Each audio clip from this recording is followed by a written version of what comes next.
Qué preciosa mañana que hemos tenido, ¿verdad? Empezamos con un poquito de frío.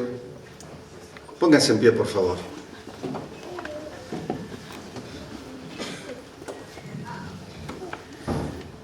Quiero decirle que orar en el Espíritu no es orar en voz baja. Tampoco es orar en silencio. A veces nosotros pensamos que orar en el Espíritu es orar silenciosamente, orar para adentro, sin que se escuche nada. Y quiero decirle que ese es un ejercicio de filosofía. Eso nos enseñaron los griegos. Pero en el pueblo hebreo se expresaba en voz alta lo que había que decirle al Señor. Aún para hablar y orar en el Espíritu Santo repartió lenguas para hablar el lenguaje del cielo, el cual debe expresarse desde nuestra boca. No sé por qué le estoy diciendo esto, pero se lo tengo que decir. Quiero que levante su mano al cielo y diga: Señor.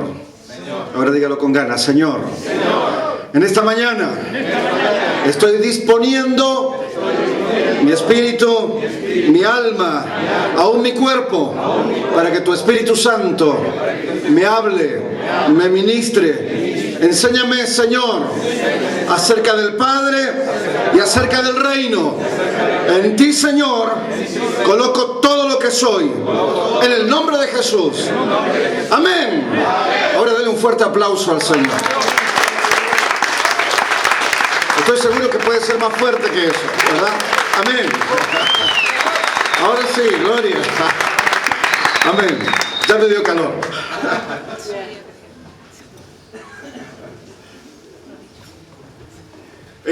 Puedes tomar asiento. Estoy en esta mañana, estoy en dos mensajes, en dos palabras del Señor. ¿Y cuánto tiempo tenemos, Pastor Jorge?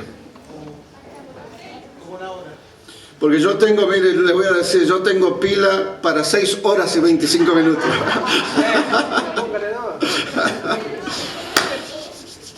Hay tantas cosas que quedan en mi corazón y que tenía ganas de compartir con ustedes. Quiero contarles esto. Antes de salir, el Señor me mostró una visión. Antes de salir de Argentina, el Señor me mostró una visión. Nosotros con mi familia estamos buscando una casa, queremos cambiarnos de casa. Esperábamos tener nuestra casa lista para este tiempo, pero por algunas otras circunstancias no pudimos terminarla. Pero igual teníamos la necesidad y tenemos la necesidad de cambiarnos de casa, ir a otro lugar. Y mientras estaba en eso y orando, de pronto el Señor me mostró una visión. Y me mostró una visión de un caserón. Y le decía a mi esposa: bueno, vamos a mudarnos, tenemos esta casa. Y cuando entrábamos, resulta que era una casa chilena. Usted va a decir: ¿cómo será una casa chilena? Quizás usted no se da cuenta, pero hay ciertas características que tiene una casa chilena que son características que no tiene una casa argentina. Entonces, apenas entro a la casa, descubro que es una casa chilena. Y comienzo a ver los muebles de estilo chileno y cuadros puestos en la pared, y cuadros como usan muchas familias chilenas, de familiares, esas típicas fotos del papá y la mamá casándose o recién casados, pero veo muchos de esos cuadros. Y no entendí el sueño. No creo que el Señor quiera que me mude a Chile, no creo que sea ese el plan. Pero en estos días y en esta mañana, el Señor me volvía a mostrar esa casa. Y había una renovación de muebles. Y esos cuadros estaban saliéndose y estaban colocando pinturas de alegría, de gozo, de cosas que el Señor quiere hacer. Entonces descubro esto, es una visión. Y quiero decirte esto, apóstol: el Señor trae una renovación a tu casa apostólica. Una renovación tan grande que esta ciudad va a ser conmovida. Esta va a ser una ciudad que va a conocer lo que significa el reino de Dios y el ministerio de lo apostólico en esta ciudad. Quiero decirle a esta casa apostólica que la renovación del Señor ya comenzó, ya vino sobre ustedes. lo que hay que hacer. La casa seguirá siendo la misma, pero lo que hay que hacer es renovar todos los cuadros, todos los muebles. Hay que sacar lo viejo y colocar lo nuevo que viene de Dios. Y entonces quiero dejar esta palabra sobre usted. Levante sus manos, si quiere abra sus manos así. Y quiero decirte esto: en cualquier ciudad y en cualquier casa donde ustedes entren y los reciban, sánelos a los enfermos que hay en ellas, díganle: se ha acercado a ustedes el reino de Dios.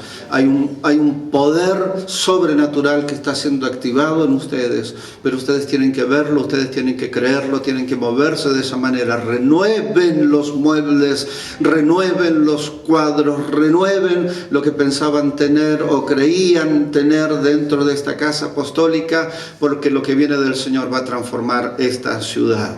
Hasta ahora, si hasta ahora ha sido pequeño y ha sido fiel, sobre mucho los voy a poner, dice el Señor. Apóstoles, les dejo esta palabra: el Señor está trayendo renuevo para ustedes, para cosas extraordinarias. Reciba esta bendición de Dios. Recíbala y alabe ahí donde está ahora el nombre del Señor. Levante su voz, ya le dije, no se trata de pensar. Dele gracias, no lo piense, háblelo, con la boca es que se declara la fe. Sí, Señor, te doy gloria, te doy honra. ¿Podré tener algún músico aquí adelante un momentito? Dale al Señor, dale gloria, dale honra, dile, Señor, lo que hay en tu corazón, dile palabras bonitas de lo que hay en tu corazón, dile palabras de amor, dile palabras de gratitud. Entra en el Espíritu del Señor y comienza a ver esa renovación. Tienes que ver esta casa apostólica actuando. ¿Sí? Tienes que subirte a uno de los montes de esta ciudad, a uno de los cerros de esta ciudad, y desde allí comienza a visualizar una ciudad que en su momento el cristianismo llegó, pero tal como los gálatas insensatos, habiendo comenzado por la gracia, terminaron acomodándolo a la religión, acomodándolo a conceptos religiosos, y terminaron atrapando el mover de Dios en pensamientos, en legalidades. Pero este es el tiempo de la liberación. El Señor está trayendo liberación, y el Señor va a usar a los que Él llamó, a los escogidos, a los pequeños, a los que en poco han sido fieles. Sobre muchos serán puestos, dice el Rey. Alaba el nombre del Rey Jesús. Comienza a verte a ti mismo en otra dimensión, en la dimensión del reino de Dios. Comienza a ver las promesas de Dios. Comienza a ver las palabras proféticas entregadas a esta casa apostólica como ciertas, como hechas. Camina sobre esa palabra recibida, sobre esa palabra profética. Comienza a ver este lugar repleto 3-4 veces en el día, una y otra vez, repleto de gente buscando el río de Dios. Comienza a ver a esta ciudad renovada, que el mundo ha estado renovando, que el mundo ha actualizado, pero la iglesia de Cristo no ha querido todavía traer la inundación del reino de Dios sobre este lugar. Todavía se lucha, todavía están estos espíritus de religiosidad sobre esta ciudad, que deben ser rotos por aquellos que creen y están dispuestos a plantar el reino de Dios sobre este lugar. Oh, sí, Señor, decreto esta palabra de bendición, de actualización, de un próximo nivel, Señor, aún mayor sobre esta casa apostólica. Decreto, Señor, que los tiempos que vienen, este remesón que está habiendo por querer tener poder y autoridad en el mundo religioso, Señor, en el nombre de Jesús, que se pudra todo yugo religioso de esta ciudad y surja el reino de Dios en este lugar. Decretamos esto, Señor, en el mundo espiritual. Decretamos esto, Señor. Esta casa apostólica es una casa que está llamada por el Rey Jesús a traer transformación sobre esta ciudad amada, querida, bendecida por Dios. Ciudad que fue protagonista de avivamientos cristianos del poder del Espíritu Santo para la América Latina.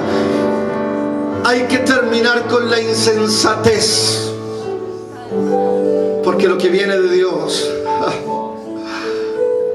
ya no deberemos contar las glorias pasadas, viviremos en la gloria presente. Aleluya, aleluya. Aplaude al Rey, aplaude al Rey, aplaude al Rey. Oh, aleluya. Oh, sí, Señor. Amén, amén, amén. Saluda al que está al lado, dale un beso, dile, estamos hechos para cosas mayores, dígaselo, estamos hechos para cosas mayores. Aleluya.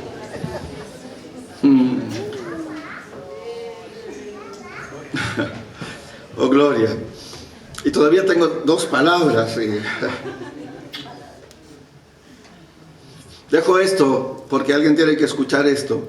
Mientras la tierra exista, habrá siembra y cosecha, frío y calor, verano e invierno, y día y noches.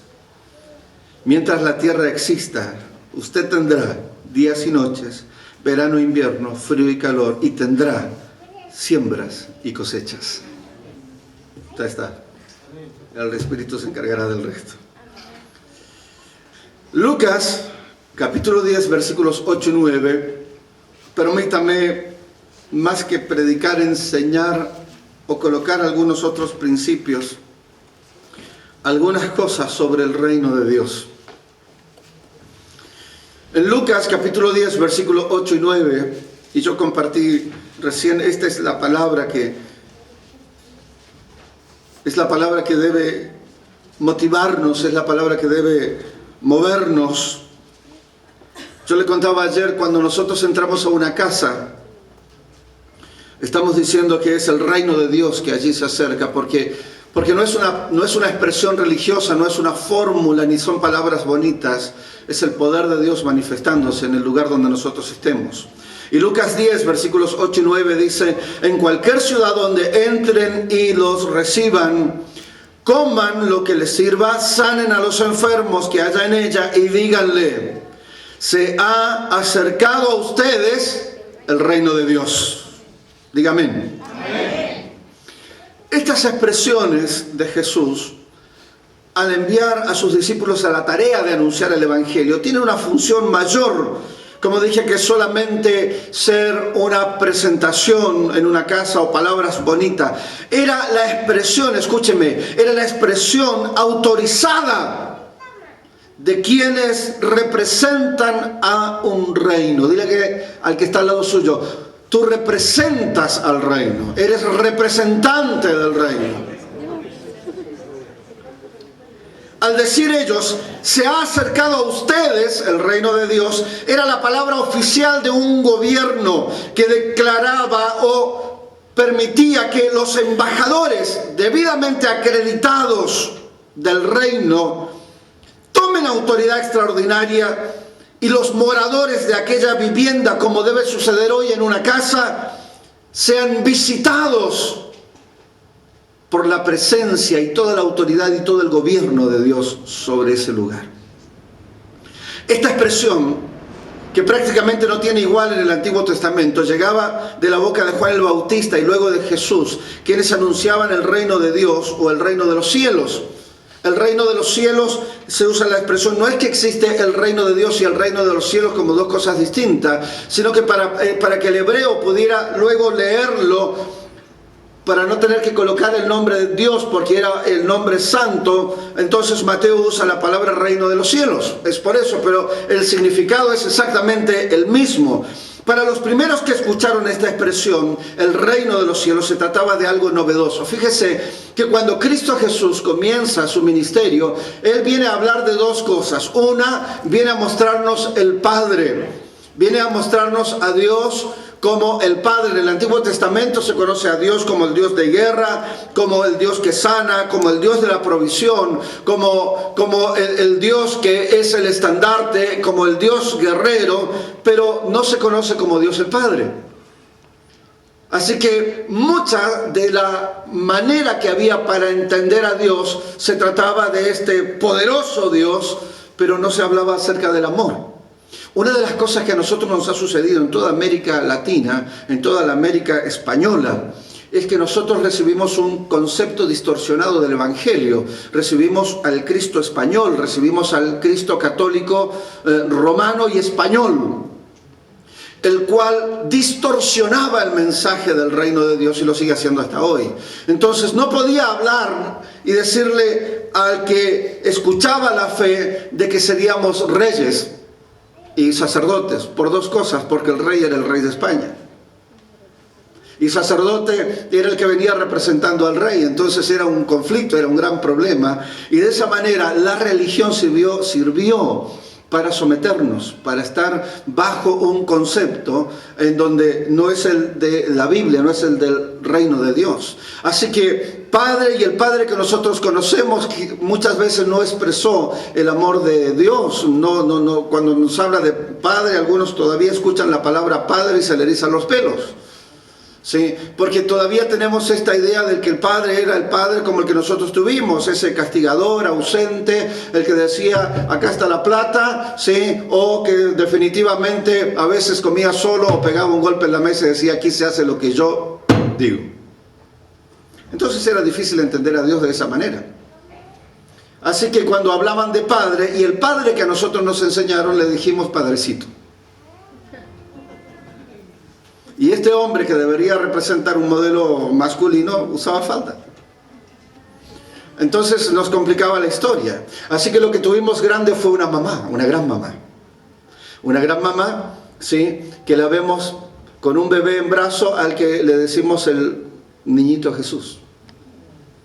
Cuando la Biblia dice que es un rey y que es poderoso, pero lo tenemos primero como niño Jesús y luego lo tenemos en una cruz dando lástima. Entonces los conceptos del reino de Dios para nosotros no funcionaron, ni se nos explicaron. Y eso causó un gran problema. Ahora, en el tiempo de Jesús, hablar acerca del Padre, en el sentido del cual estaba hablando Jesús, representaba algo muy parecido de lo que significa para nosotros hoy. Nosotros, una de las cosas que tenemos que colocar en nuestro mundo es la necesidad que tenemos del Padre. Todos necesitamos de un Padre. Dile que está ahí al lado, necesitamos de un Padre. Fíjense que en este tiempo yo he estado hablando con varios políticos y diseñando algunas cosas, por lo menos para nuestra provincia, que aquí sería como una región, y llegamos a un acuerdo allí con las autoridades, y de ellos nació: lo que nos está faltando son padres. Dije, gloria a Dios, parece que tiene efecto lo que estamos haciendo. Nos está faltando paternidad, nos están faltando modelos. Y yo tengo un modelo extraordinario, se llama Cristo Jesús. ¿Usted lo tiene? Y la otra cosa que vino a hablarnos Jesús fue acerca del reino de Dios. Y el reino de Dios no era el reino de España, era el reino de Dios. Y en el reino de Dios funcionan las cosas muy, muy distinto al reino que a nosotros nos venían a mostrar. De hecho, todavía, aunque hoy vivimos en democracia, arrastramos muchos conceptos de ese reino español, el cual nos entregaron. Uno de ellos es toda la burocracia, todo el papeleo que nosotros tenemos que hacer una y otra vez para cualquier cosa. Entonces, eso es lo que nosotros heredamos, y muchas veces pensamos que en nuestra relación con Dios y en el reino de Dios también lo debemos llenar de burocracia. ¿Por qué? Porque tenemos conceptos de religión. Tóquele la cabeza al que tiene al lado y dígale: religión. Porque tenemos que liberarnos. Pero no quiero enfocarme en eso, Moisés, no te vayas, sino que cuando Jesús viene y habla de esto, también estaban sucediendo algunas cosas. Y mucho más avanza el concepto cuando el mismo Jesús anunció del reino, no solamente como una realidad que estaba cerca, algo que habría de acercarse en un futuro, sino que Él dijo: el reino de Dios está aquí, ya comenzó, comenzó. Y nosotros estamos viviendo en este tiempo, el tiempo del reino de Dios, en donde Jesús se fue, pero Jesús vuelve. Y en este espacio de tiempo es donde estamos nosotros. Y en este espacio de tiempo es donde el Señor está apurando las cosas. Dile que esté al lado: está apurando las cosas. Dígaselo. Pero dígaselo usted con ganas de apurarlo. Está apurando las cosas. Entonces a veces nosotros damos tanta vuelta para tomar alguna determinación que estamos viviendo todavía en el concepto religioso, en el sistema burocrático que aprendimos del Cristo español. Pero yo vivo en el Cristo vivo y soy representante del reino de Dios. ¿Está de acuerdo conmigo? Entonces resultaba incluso, mire, insultante para las mentes religiosas de quienes habían representado a Dios a través de la religión institucional, cuando Jesús mismo dice: si expulso a los demonios por medio del Espíritu de Dios, eso significa que el reino de Dios ha llegado a ustedes. ¿Cuántos dicen amén a esto? En Jesús la actividad efectiva del reino se manifiesta de muchas maneras y plenamente. La expulsión de los demonios, los milagros, la resurrección de los muertos, la multiplicación de alimentos, sanidades. El mundo comenzó a convulsionarse. El reino de Dios había llegado. En la curación de las personas poseídas por demonios resulta evidente que Jesús ha invadido el territorio del hombre fuerte, lo ha atado firmemente y por lo tanto está en condiciones de despojarlo de todos los bienes. Y esa es la condición que nosotros tenemos. Decía ayer, nosotros tenemos poder y autoridad para meternos en este sistema del mundo, interrumpir lo que el diablo está haciendo, tener libre acceso a todas las cosas. ¿Por qué? Porque tenemos el poder y la autoridad para bloquear cualquier acción del diablo. ¿Está de acuerdo conmigo? El reino de los cielos se introduce en los dominios del maligno. El poder de Satanás es quebrado. Jesús lo ve caer como un relámpago del cielo. Y nuestro Señor tiene poder y lo transfiere a sus discípulos para también aplastar el dominio del enemigo. Toda la actividad milagrosa de Jesús constituye prueba de la venida del reino de Dios. Lo que muchos profetas y hombres justos anhelaron ver, la iniciación de la gran época de la salvación, los discípulos pueden ahora verlo, oírlo y ser parte de él. Jesús le dice, volviéndose a sus discípulos, Mateo 13:16 o en Lucas 23, Lucas 10:23, volviéndose a sus discípulos, le dijo aparte: dichosos los ojos que ven lo que ustedes ven. Les digo que muchos profetas y reyes quisieron ver lo que ustedes ven, pero no lo vieron, y oír lo que ustedes oyen, pero no lo oyeron. Cuando Juan el Bautista mandó a sus discípulos a preguntar, ¿eres tú el que había de venir o esperaremos a otro?, les fueron mostradas las obras maravillosas realizadas por Jesús, en la que, de conformidad con la promesa de la profecía, el reino ya se había manifestado. ¿Y qué le dice Jesús? Los ciegos recuperan la vista, los cojos caminan, los sordos oyen, los leprosos son purificados, los muertos vuelven a vivir. El evangelio se está predicando a los pobres, el reino de Dios ya está instalado en este lugar. Y además, este último aspecto, la proclamación del evangelio, y a los pobres se les anuncian las buenas nuevas, se ve en la inauguración de un nuevo sistema de gobierno, el del reino de Dios, en donde el reino de Dios no solamente está hablando de cuestiones espirituales, sino que tiene que ver con acciones y cambios que suceden en este mundo natural. Por cuanto la salvación se anuncia y ofrece como un regalo ya disponible a los pobres en espíritu, pero también a los hambrientos, los que les suenan las tripas, a los que sufren, para ellos es el reino de Dios. ¿Es necesario el reino de Dios en esta ciudad? Así también se proclama el perdón de los pecados. No simplemente como una posibilidad presente, sino como una dispensación que se ofrece hoy en la tierra por medio de Jesús mismo. ¿Qué le dice el Señor Jesús? Hijo o hija, tus pecados te son perdonados. Pues el Hijo del Hombre tiene potestad en la tierra para perdonar pecados. Ahora, ¿por qué es que Juan y Jesús utilizan la expresión del reino de Dios? Porque la palabra utilizada para el reino es basilea, que puede ser interpretada como reino, reinado, gobierno, soberanía, poder regente, dominio, o pueblo sobre el que reina un rey. Este término se utiliza especialmente del reino de Dios y de nuestro rey, Cristo Jesús.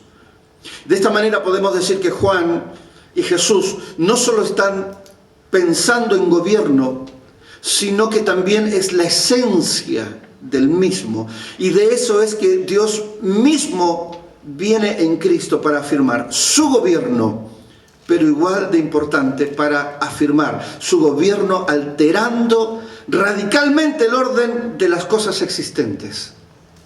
O mejor, restaurar y cumplir el orden original de las cosas, que seamos lo que el Señor siempre ha querido que seamos. Dile que está ahí al lado, naciste original, hermano, dígaselo. Naciste original. Diga, ayúdame a predicar en esta mañana, dígale, naciste original. No eres copia de nadie. Y el Señor, cuando te trajo a este mundo, dígaselo, ayúdeme. Y cuando el Señor te trajo a este mundo, te trajo para que cumplas un sueño de Él. y te dio autoridad, te dio poder, te dio las llaves del reino, para que todo lo que hagas en el cielo y en la tierra tenga un efecto profundo, tremendo, de cambio y permanentes. ¿Estás de acuerdo conmigo? Denle un aplauso al Señor, vamos.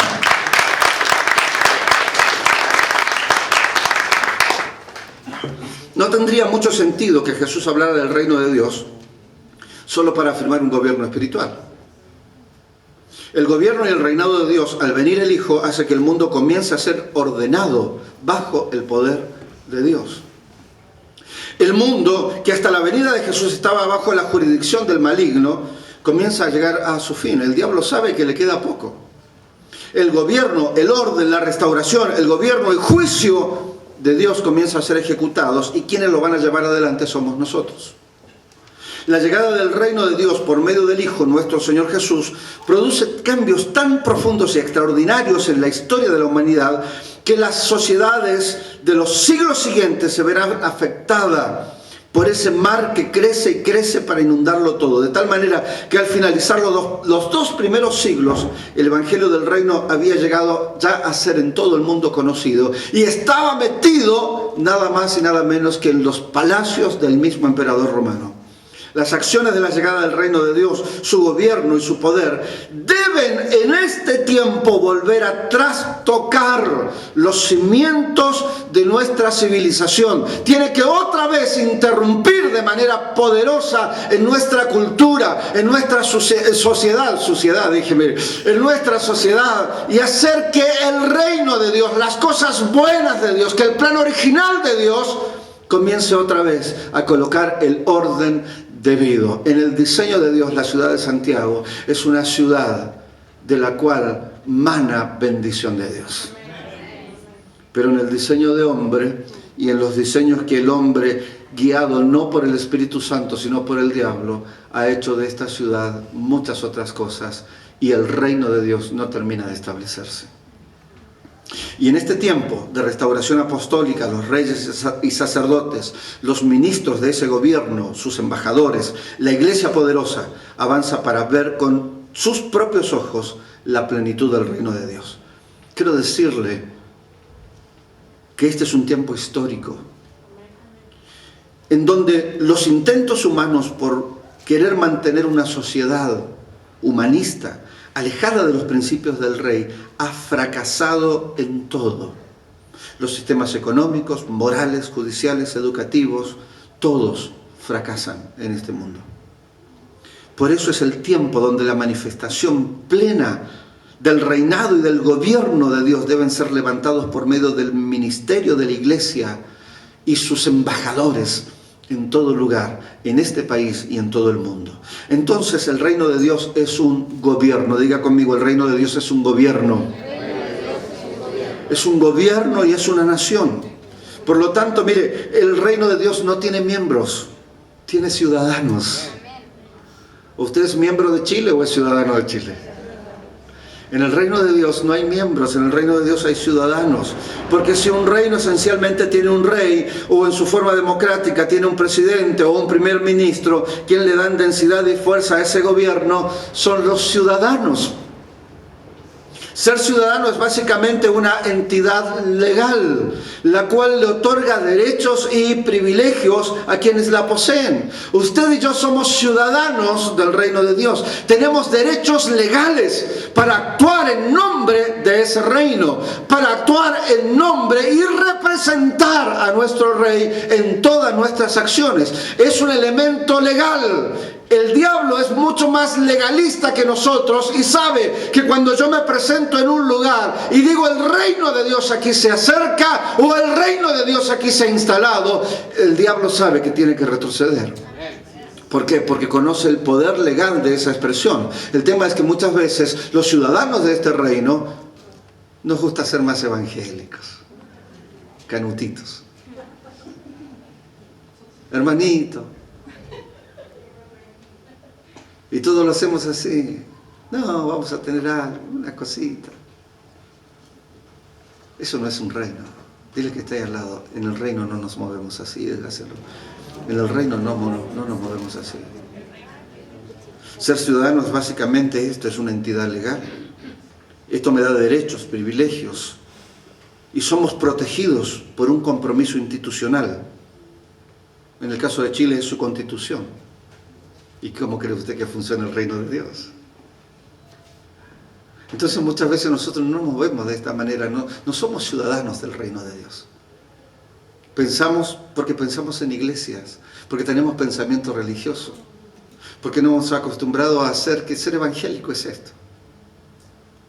Pero en el reino de Dios no es así. Dígale que está ahí al lado, en el reino de Dios no es así.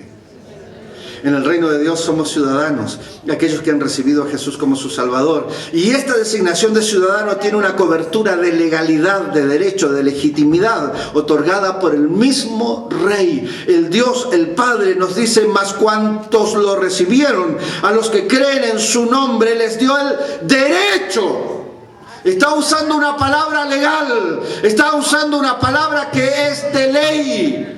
Tiene el derecho, está en la legalidad de ser llamado hijo de Dios. Estos no nacen de la sangre, ni por deseos naturales, ni por voluntad humana, sino que nacen de Dios. ¿Cuánto le dan gloria al Señor por esto? Amén. Eso somos. Pregúntele al que está al lado: ¿usted qué es? Dígaselo. ¿Usted qué es? ¿Y tú qué eres? Yo por dentro me voy traduciendo, ¿no? ¿Y vos quién sos?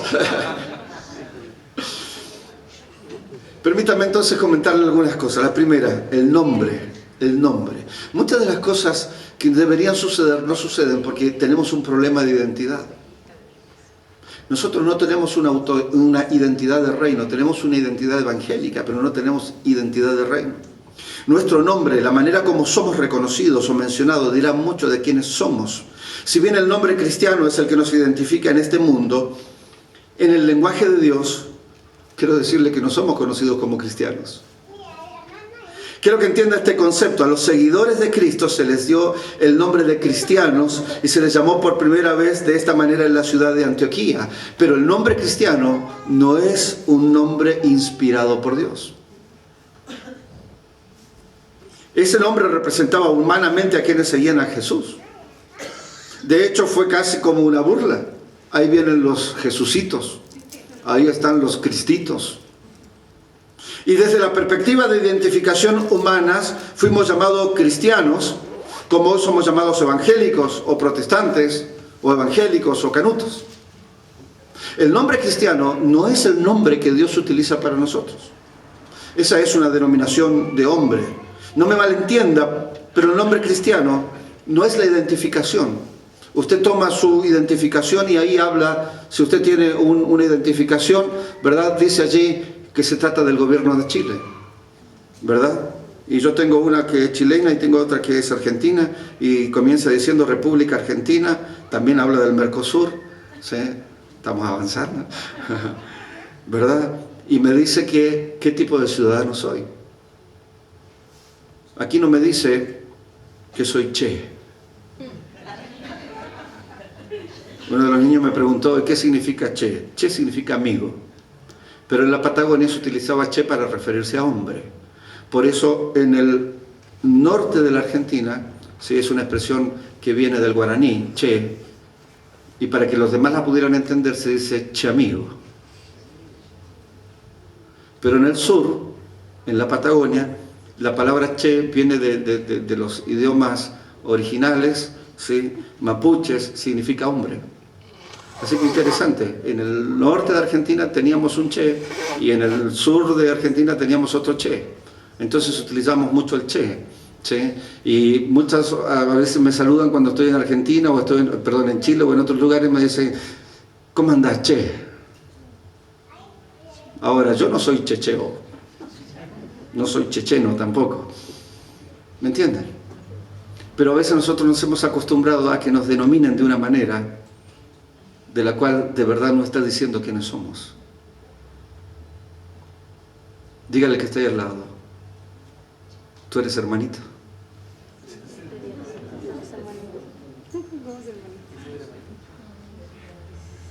¿Cómo está, hermanito?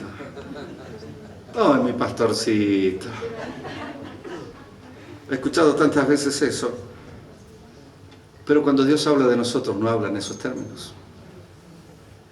Dios no está diciendo, mira dónde están mis canutitos ahí abajo. Y aunque suena muy bueno el nombre de cristianos, ese es un punto de vista de hombre, no es el punto de vista del reino de Dios. De la misma manera nosotros hoy tenemos una identificación, como dije, evangélicos, evangelistas, canutos, otras identificaciones sobre nosotros. Pero esa identificación ha hecho que desde el punto de vista de nuestra sociología, de nuestro sentir humano, incluso cultural, cuando hablamos de un evangélico, ¿a qué nos referimos? ¿A alguien que está por encima de la media? ¿O que se usa como media? Cuando uno se identifica como evangélico, ¿qué piensa la gente? ¿Quién eres? ¿Somos de la clase dirigente o estamos en la clase de los dirigidos? Ser evangélico, muchos hasta tienen temor de decir que son evangélicos. Somos conocidos como bullangueros, somos conocidos como los que hacen culto. Somos conocidos como locos, porque a veces y gritamos bastante, pero nuestra locura es una locura religiosa. No somos conocidos como gente que afecta profundamente los destinos de una nación. ¿Cuántos presidentes evangélicos ha tenido esta república? ¿Cuántos de los jueces de esta república son evangélicos?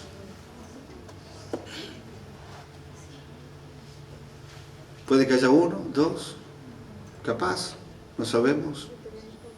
En las cámaras de diputados, de senadores, ¿cuántos son cristianos evangélicos? Y que cuando hablan declaran los principios del reino de Dios. ¿Cuántos? Uno dicen por acá. Dicen, ya no saben qué decir, decía otra canción. Se identifica, pero... Porque nosotros, mírese a sí mismo, ¿cómo se ve? ¿Cuántos de los grandes empresarios de esta nación son evangélicos? Mírese a sí mismo. ¿Cómo se ve usted en relación a los demás?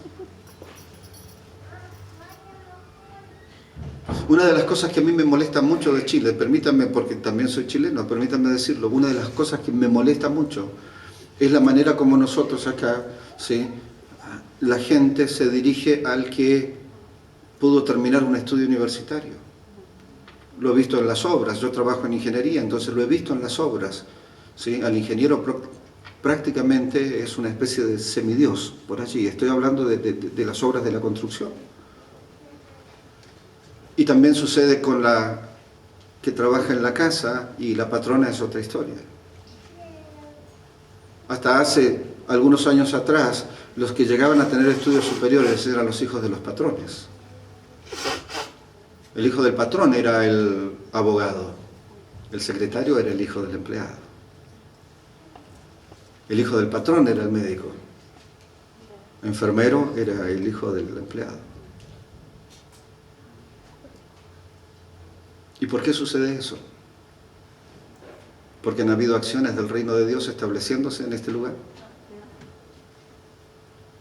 Quisiera contarle algunas otras cosas bonitas en esta mañana, que capaz la palabra que le tengo no es muy suave.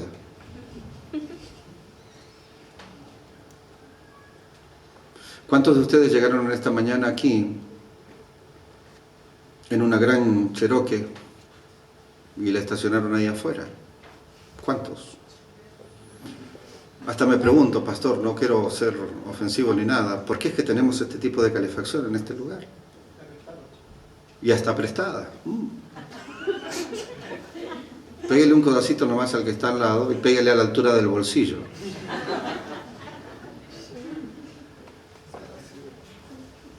Salúdeme, bueno, salúdeme, no quiero que me mire así como enojado, salúdeme. Entonces, las expresiones del reino de Dios para los ciudadanos del reino son ministros, como el que sirve. Somos santos, embajadores, ciudadanos del cielo, reyes, sacerdotes, herederos, hijos, otros nombres amorosos, pero que también hablan de poder y de autoridad. Los que tienen las llaves, los que gobiernan. Dios, cuando está mirándonos, no nos está mirando como evangélicos. Yo creo que a Dios le revienta que nos digan evangélicos, y más le revienta que nosotros creamos que somos evangélicos. El nombre que nos ha entregado el mundo ha afectado mucho a nuestras acciones como ciudadanos del reino de Dios. Dios quiere hijos, no sirvientes.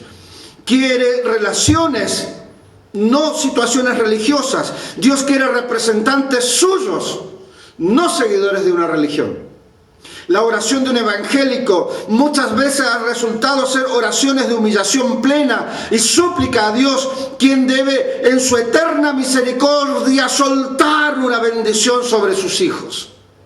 Hace unos años atrás me invitaron a estar en un seminario, no fue el seminario bautista, eso fue después de los seminarios bautistas, fue otro seminario, en donde vi un letrero que decía: vamos a hacer oración y ayuno y agradecer al Señor por sus favores. Dije, no puede ser que en una institución teológica tengamos esta historia tan terrible. Esto es un pensamiento católico. Agradecer a Dios por los favores, pero es lo que nosotros tenemos, ¿verdad? Y a ver si el Señor en una de esas hasta nos quiere dar una bendición. Señor, ten piedad de este tu siervo que sufre, que está en dificultades y necesita tu ayuda. Mira mi humillación, Dios, y ten piedad de tu hijo, que soy casi como un trapo de inmundicia, Señor. Y lo que es terrible, otros dicen: amén, gloria, aleluya. ¿A usted le parece que esa es la oración de un embajador? ¿A usted le parece que esa es la oración de un rey, de un sacerdote? ¿A usted le parece que esa es la oración que debe hacer alguien que fue llamado por Cristo Jesús para que represente el reino de Dios? ¿Sabe? La oración de un embajador sería esta. Sería una declaración. En el nombre de Jesús declaro que esta dificultad engrandece mi vida, que estoy protegido por medio del Rey Jesús, y ahora decreto la dificultad. Ya te he vencido y ahora te ordeno que te vayas de mi vida. Esa es la oración de un embajador. Alguien que tiene autoridad. Mire nomás al que está al lado y hágale así.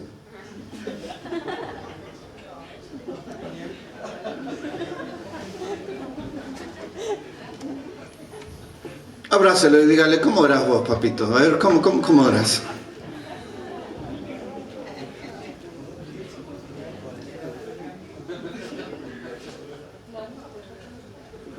Diga conmigo: Dios me hizo gobernante. No me diga amén, diga conmigo: Dios me hizo gobernante. Dígalo otra vez: Dios me hizo gobernante. ¿Sabe que todavía no le creo?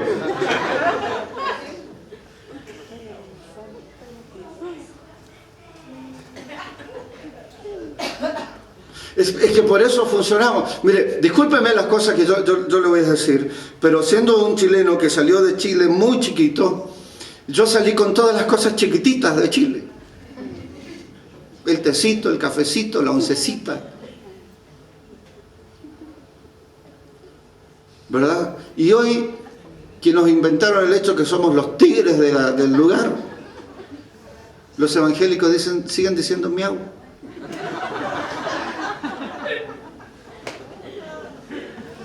Algo pasa. Si la economía de este país se ha engrandecido, si todo alrededor de este país la está colocando como la segunda economía de la región, eso significa que es importante. Y el reino de Dios.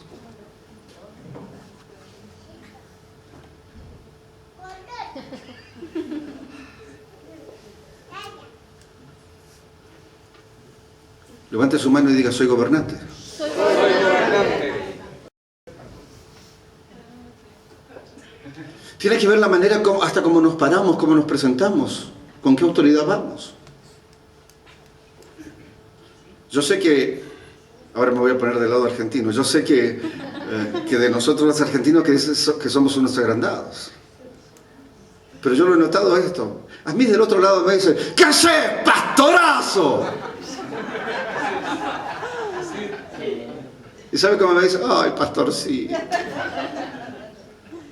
Entonces, ¿qué imagen uno va tomando y formando? ¿Que eres un pastorazo o eres un pastorcito? Dígale que está ahí al lado. ¿Cómo estás, embajador? Dígaselo.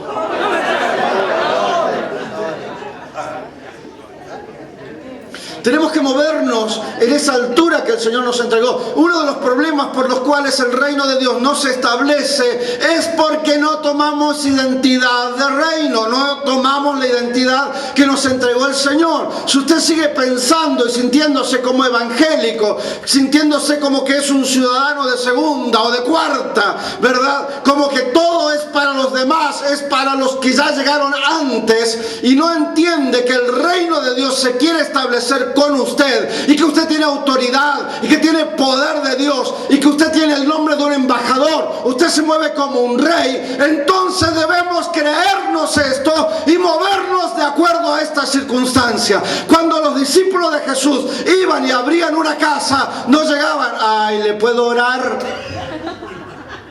Sencillamente llegaban y decían: la paz del Señor sobre este lugar, el reino de Dios se ha acercado a este lugar. Y el diablo salía. A veces hay que sacar el diablo de otros lugares. Dios nos hizo gobernantes.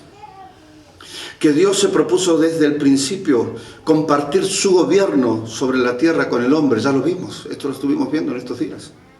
Que Dios creó al hombre a su propia imagen y que le dotó de facultades para gobernar la tierra. Tenemos que saberlo.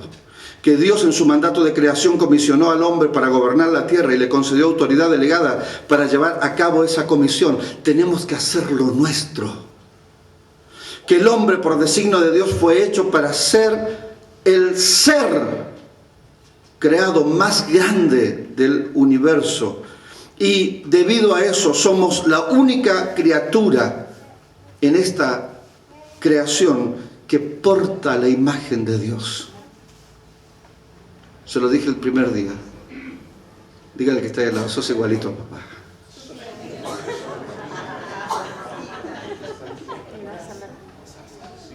Ahora todo depende de cómo usted ve a Dios, el Padre.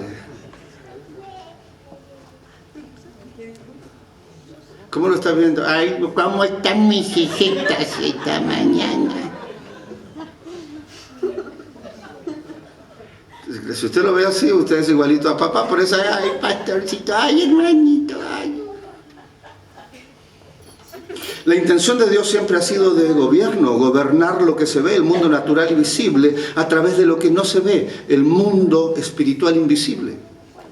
Jesús es rey sobre todo lo que existe, visible e invisible. Todo le pertenece por derecho de creación. Ese es su dominio o esfera, autoridad de todo. Y escuche lo que dice Colosenses 1:16. Porque en Él fueron creadas todas las cosas, tanto en los cielos como en la tierra, visibles e invisibles, ya sea tronos o dominios o poderes u autoridades. Todo ha sido creado por medio de Él y para Él. ¿Y a quién le entregó todo eso? Diga a mí. Cuando decimos nosotros parece que fuera a los otros. Y Dios creó al hombre para que reine sobre el plano físico, visible, natural.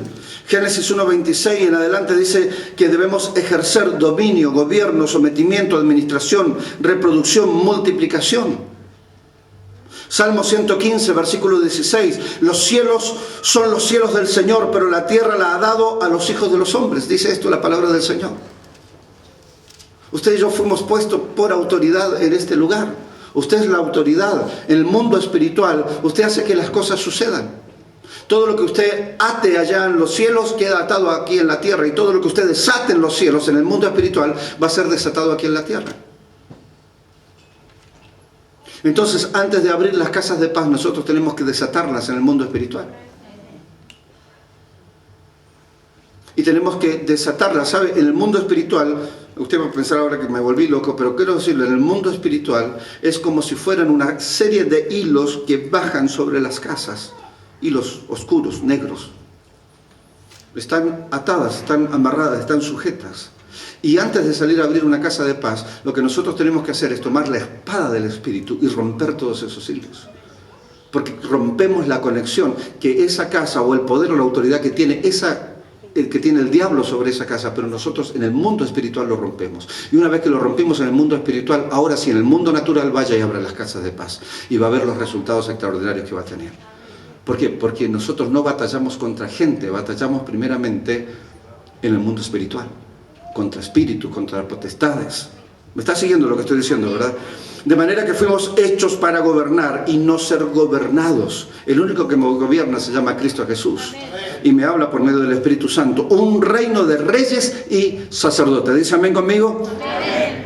Y en el paraíso, donde puso a los primeros administradores, hubo también un contrato de locación, donde estaba bajo su gobierno, menos el árbol del fruto del bien y del mal. Pero todo lo había puesto el Señor bajo el gobierno de su creación máxima, el hombre. Cuando Cristo vino para que nosotros recuperemos esa autoridad. Vino para que nosotros otra vez nos movamos en ese poder. Nosotros somos los que creamos las cosas desde lo que no existe hasta transformarlo en algo que existe. ¿Me está siguiendo lo que estoy diciendo? Si el Señor te dijo que vas a tener una empresa, créelo. ¿Sí? Ahora, después no vuelva a su casa a mirar rojo. No sé si lo dan todavía, pero yo miraba algún momento rojo allá en mi casa. Mis hijas, ay, no, que no me cambie que está rojo, que está rojo. Yo decía, ¿quién será rojo? Sí, y después cuando salió rojito, algo así, ¿no? Pero si el Señor te dio una palabra, tienes que empezar a mover. Dedica más tiempo, apaga el televisor y dedícate más tiempo para entrar en el mundo espiritual y crear las cosas en el mundo espiritual. ¿Sabe que los sistemas del diablo tienen algo parecido? Hace poco salió un libro y luego un video sobre la ley de la atracción. Ay, se ha hecho famosa la ley de la atracción y el diablo usa la ley de la atracción. La ley de la atracción también está en la Biblia.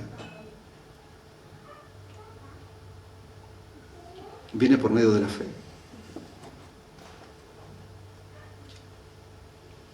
¿Cuántas cosas usted ha creado por medio de la fe?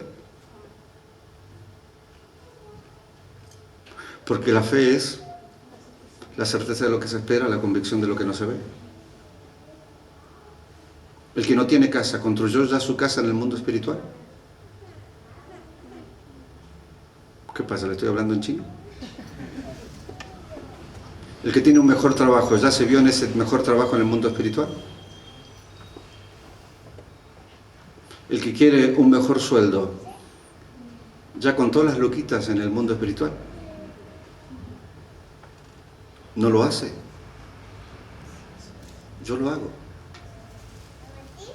En el mundo espiritual, para este año, yo ya estoy ministrando a 1000 líderes. Por eso en mi oración, cuando estoy orando, entro en el mundo espiritual. Y cada vez voy viendo los rostros de esos 1000 líderes. Y antes que termine este año, yo sé que voy a tener esos 1000 líderes. El año pasado tuvimos 400 casas de paz. Llegamos a 400 casas. Pero este año yo estoy viendo el doble. Y cada vez dedico un tiempo y entro en la presencia del Señor. Y en la presencia del Señor comienzo a hablarles acerca de tal barrio, acerca de tal casa, acerca de tal lugar. Y las empiezo a formar delante del Señor. ¿Cómo lo hace usted? ¿Cómo ora usted?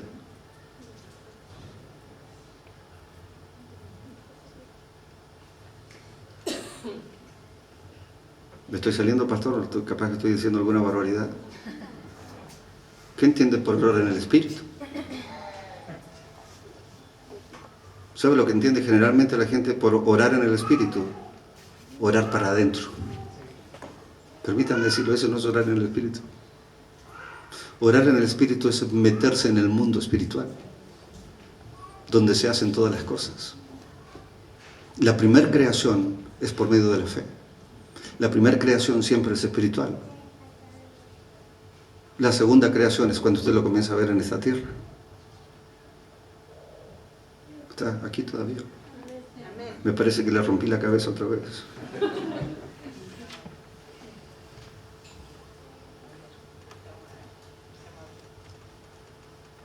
Entonces muchas cosas no las arreglamos en el mundo espiritual. Queremos luego que el Señor arregle nuestro matrimonio y oramos, ay Señor, cambia a mi marido, cambia a mi marido, cambia a mi marido. ¿Y por qué? Porque es un bestia, es un bruto. Ahora, cuando oras por él, ¿qué estás diciendo? ¿Qué estás decretando? ¿Qué estás declarando? Señor, cambia al bruto de mi esposo. Oh, Señor, la serpiente de mi suegra. Pero ¿cómo usted la ve en el mundo espiritual?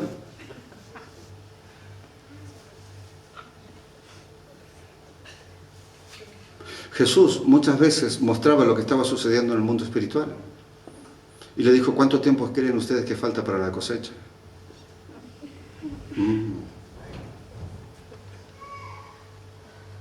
¿Cuánto tiempo piensan ustedes que van a estar haciendo acá 3 o 4 cultos? Para que eso puedas decir con seguridad, como dijo Jesús, no, ya está listo. Tienes que verlo primero en el mundo espiritual. No sé por qué les estoy diciendo esto, debe ser por algo que les estoy diciendo esto. Pero las cosas deben ser creadas primeramente en el mundo espiritual. Dios hizo las cosas de lo que no existía. Por eso Jesús, 100% hombre, estuvo en la creación, porque Él es el que introduce y se mete en este mundo natural. Y luego le dejó la autoridad ¿a quién? Póngase, hermanito, acá.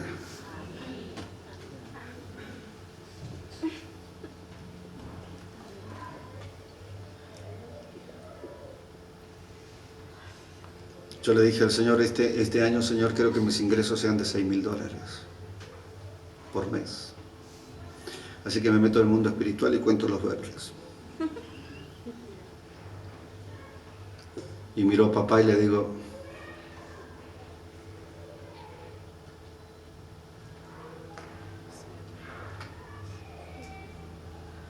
alguien que haga algo para que vuele una mosca.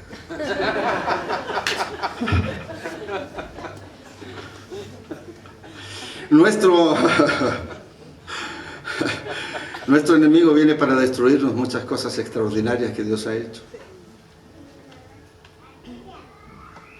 Las sanidades se producen primero en el mundo espiritual. Las sanidades se producen primeramente en el mundo espiritual. Hace un rato había una nenita aquí que estaba con fiebre, creo que tu hija. Y entonces el Señor me dice, oré por ella, puse mi mano sobre ella. Sí, le pregunté, ¿es fiebre lo que tienes? Y estaba un poquito calentita. Pero ¿sabes por qué lo hice? Porque primero el Señor me mostró en el mundo espiritual lo que debía hacer. Así se producen las sanidades. Cuando hay alguien enfermo, primero lo sano en el mundo natural, en el mundo espiritual. Y cuando lo tengo allí, y el Señor ya lo hizo en el mundo espiritual, entonces le digo al enfermo, está sano en el nombre de Jesús.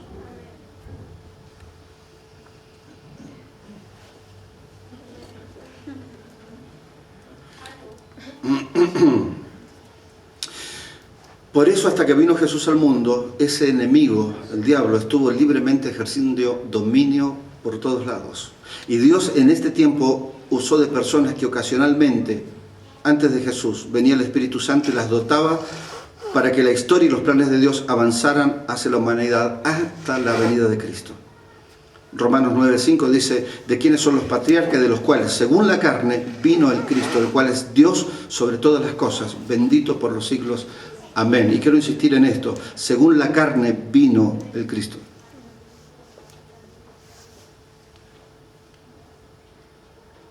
Había una canción extraordinaria hace muchos años atrás, cuando yo era pibe, eso hace muchos años atrás, que decía, baja Dios de las nubes. Esa sí que era vieja, ¿no? Ya le dije mi edad. Sí, yo quiero decirte esto. Coloca a Jesús en el lugar donde debe estar. El Espíritu Santo es el otro Jesús. La expresión que utiliza el Evangelio es otro que en esencia es exactamente igual a Jesús. Cuando los discípulos hablaban con Jesús y le dijeron, enséñanos a orar, nosotros hoy le decimos al Espíritu Santo, enséñame a orar. Y si el Espíritu Santo te dice que hagas algo, te va a mostrar una imagen de lo que tienes que hacer y hacerle caso. Yo he visto muchos cristianos, hermanitos, que después decían, pero si yo ya lo había visto. Te lo perdiste. Porque no le hacemos caso. El Señor nunca ha dejado de hablar, el Señor habla hasta por los codos. El diablo podía hacer lo que quería y quisiera hasta que vino Cristo. Y cuando Jesús rindió su examen frente a Satanás, comenzó a posicionar el tiempo y el lugar de se terminó. Ahora el reino de Dios se había acercado, comenzaba un nuevo tiempo, el tiempo en donde el plan original de Dios sería restaurado en el mundo visible, no solamente en lo espiritual, sino que ahora en este mundo natural, en lo visible. Jesús vino a colocar el orden original, a restaurar el reino de Dios. Cuando Jesús pasó el examen de demostrar que Él era el Hijo de Dios, los milagros, los prodigios, la resurrección de Lázaro, de la hija de la viuda, de la hija de Jairo, todos estos elementos fueron socavando el poder robado por el diablo a los hijos de Dios. Y en su muerte y resurrección, como la que celebrábamos hoy, marcó definitivamente quién es Jesús. El arma más grande que tiene Satanás, que es la muerte, Jesús la trató como si no existiera. A lo que luego Pablo va a decir en Romanos, muerte, y le enseño un gestito argentino. Diga conmigo, muerte, bah. ¿Dónde está tu hijo? Si Cristo ya te venció. El reino de Dios se había instaurado en este mundo y todas las cosas que habían en nuestra contra fueron decretadas nulas por Cristo Jesús. Ustedes en otro tiempo estaban muertos espiritualmente a causa de sus pecados y no por haberse despojado de su naturaleza pecadora, pero ahora Dios les ha dado vida juntamente con Cristo, en quien nos ha perdonado todos los pecados. Dios anuló el documento de deuda. Esta es una cuestión legal. Usted tiene que entender que la guerra espiritual es una cuestión legal. Es la guerra entre dos tipos de gobierno, el gobierno de Dios y el gobierno de Satanás. Es una batalla, es una pelea. Y antes de ir al choque, nosotros vamos por la vía legal. Y cuando en la vía legal el enemigo definitivamente voy y le digo, en el nombre de Jesús, vengo a decirte que tu tiempo se terminó porque Cristo lo declara. Aquí dice que tu tiempo se terminó. Y como Él se niega, entonces tomo la espada del Espíritu y ahora le digo, y ahora en el nombre de Cristo Jesús y por la sangre preciosa de Cristo Jesús, te ordeno fuera de este lugar. Entonces ahí ya entré en guerra. No me hizo caso primero a la parte legal. Tengo tantas cosas para meter. Dios anuló el documento de deuda que había en contra de nosotros y que nos obligaba. Lo eliminó clavándolo en la cruz. Dios despojó de su poder a los seres espirituales que tienen potencia y autoridad, y por medio de Cristo los humilló públicamente, llevándolos como prisioneros en un desfile victorioso. Quiero decirte, Dios ya anuló, despojó de su poder a los seres espirituales que están dominando sobre Santiago. Pero tienes que hacerlo legal. Tienes que reclamar ese derecho sobre esta ciudad y decirle a la ciudad de Santiago, al espíritu de Santiago, decirle, Santiago, te vamos a conquistar. ¿Me está siguiendo? Pero mientras estábamos bajo el dominio del diablo, el gobernante se transformó en gobernado, nosotros. El rey en súbito y los vencedores en víctimas. Pero cuando Cristo vino, cambió toda la historia. Diga, cuando Cristo vino, cambió mi historia. Jesús vino a recuperar y a restaurar lo que habíamos perdido por medio de Adán. Jesús vino a restablecer el gobierno de Dios en la tierra y a colocar a los reyes y sacerdotes en el lugar legal de dominio donde nosotros debemos estar. Adán perdió un reino, no una religión. Por eso Cristo vino no solo para asegurarnos la vida eterna, que es la victoria final, sino el restablecimiento de su reino en la tierra y devolverlos a los originales gobernadores. Eso somos usted y yo. Si eso no merece un aplauso, no sé qué otra cosa.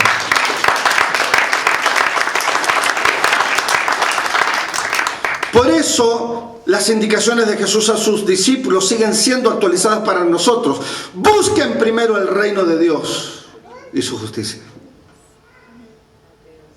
Permítame terminar con una característica más de los hijos de Dios, y esa es que somos embajadores. Así que somos embajadores en nombre de Cristo. 1 Corintios 5:20. Así que somos embajadores en nombre de Cristo. ¿Qué es un embajador? Es un representante.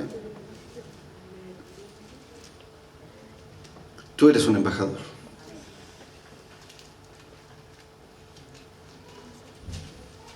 Le voy a hacer algunas preguntas así. ¿Cómo vive un embajador? ¿Cómo está viviendo usted? ¿En qué se mueve un embajador? ¿En qué se mueve usted? ¿Cómo se viste un embajador? ¿Cómo se viste usted?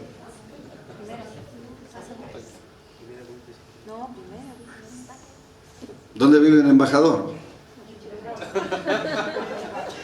¿Dónde vive usted? Permítame decirle, tengo una listita aquí de 11 cosas acerca de un embajador. Quiero decirle, primero, es nombrado por el rey, no es elegido por la gente. Ser embajador es una designación. Aún en los gobiernos democráticos, ser embajador es una designación. La gente no elige quiénes van a ser los embajadores. Es una designación. Es algo que el gobierno, el rey o el presidente designa a alguien para que lo represente en otro lugar. Usted y yo fuimos designados por Dios. Gracias, Señor. Somos designados para representar un gobierno.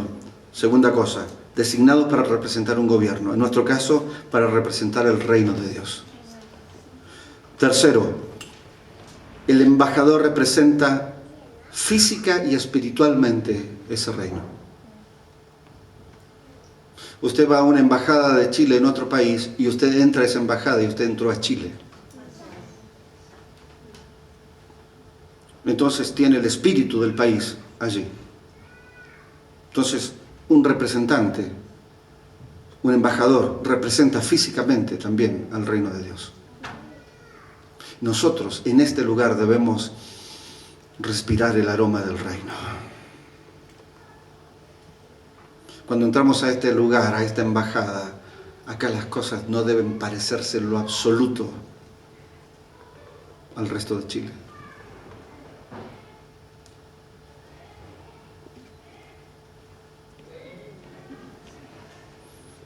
Cuarta cosa, un embajador está totalmente respaldado por el reino o el rey que lo envía. ¿Podría decir amén? No es que Dios dice, no, vayan nomás muchachos, de onda los envío. No, está plenamente respaldado. Y cuando un embajador se manda uno en otro país, de vuelta a casa. ¿Por qué? Porque está respaldado. Número 5. El embajador tiene acceso a las riquezas del reino.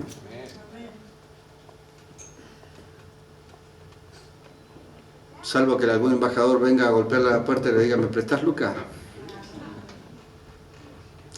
Pero los embajadores tienen acceso a las riquezas del reino que representan. Número 6. El embajador nunca expresa su opinión personal.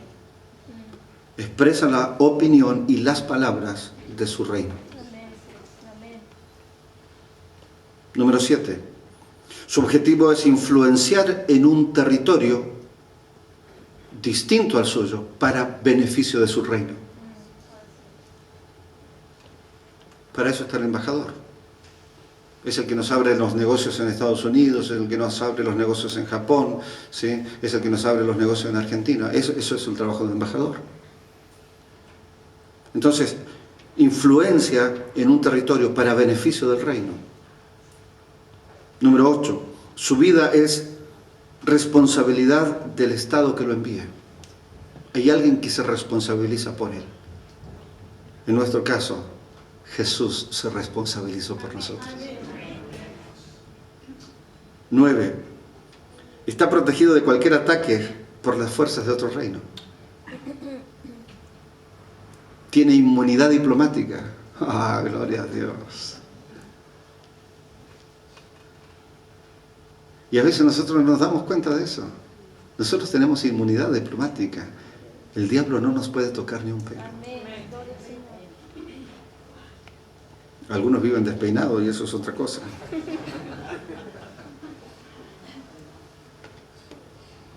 Número 10. Solo puede ser asignado o retirado por ese gobierno.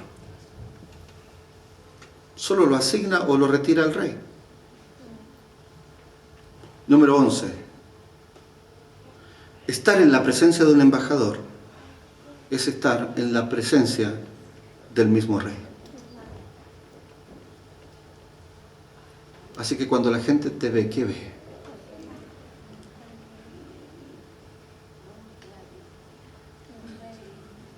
Al canutito.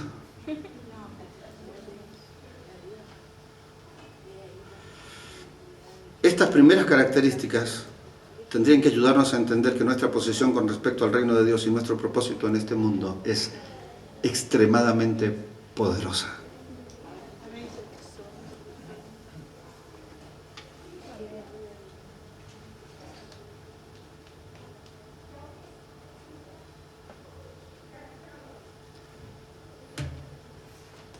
Siento que debo orar, pastor. ¿Me autorizas?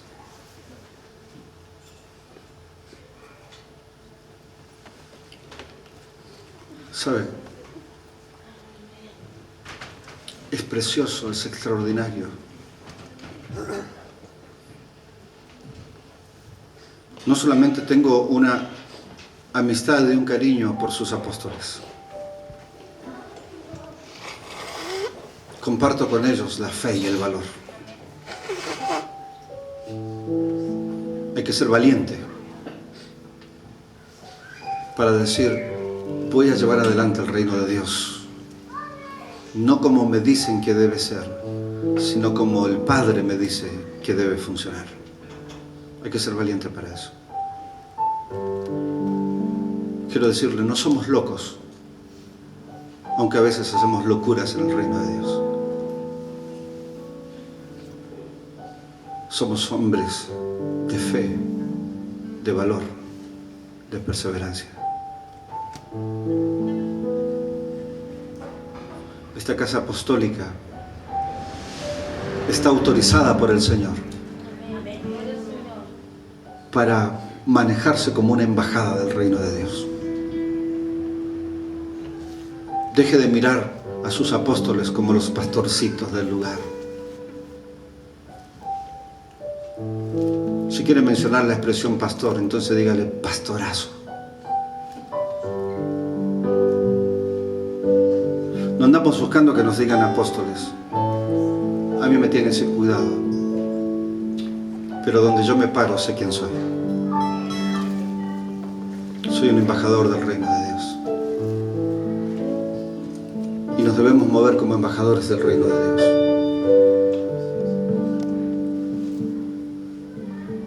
Y el Señor te llamó para que lo representes. Desde el corazón de Dios eres su hijo. No es revelación de Dios usar la palabra cristiano siquiera. Esa fue una denominación de hombre. El Padre, cuando habla de nosotros, habla de herederos, de reyes, de sacerdotes, de embajadores, de su creación, de su poder, de autoridad. Habla de nosotros como reyes y sacerdotes. Y dice el libro de Apocalipsis, y reinaremos en esta tierra. Este es el lugar.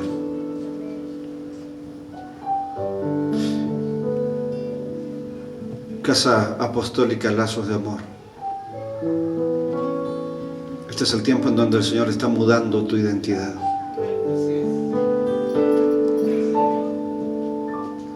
Está mudando tu identidad a dejar de ser evangélicos para ser representantes del reino de Dios. Que te mueves con autoridad, con poder, en donde ni aún los recursos nunca faltarán. En este lugar están todos los tesoros necesarios para el desarrollo del ministerio de esta casa apostólica en esta ciudad. Pero tenemos que tomar la identidad de quiénes somos. Tenemos que entender que es el diablo el que huye de nosotros, no nosotros huyendo del diablo. Tenemos que entender que no necesitamos andarle pidiendo favores a Dios, porque Dios ya nos entregó todo para que las cosas se hagan de acuerdo a nuestra declaración y nuestra palabra.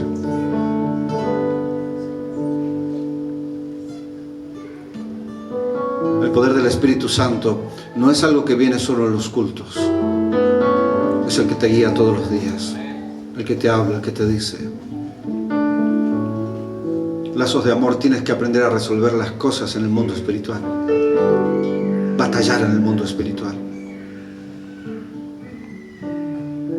Hay que romperle las peras al diablo en el mundo espiritual. He sido muy educado en estos días, créame. Yo he buscado las mejores palabras estos días. Pero en buen chileno usted entiende lo que le estoy diciendo. Eso es lo que hizo Jesús. Le rompió los quinotos al diablo todo el tiempo. ¿Y usted? El que nos vive rompiendo es Él. Porque nosotros no hemos tomado identidad del reino.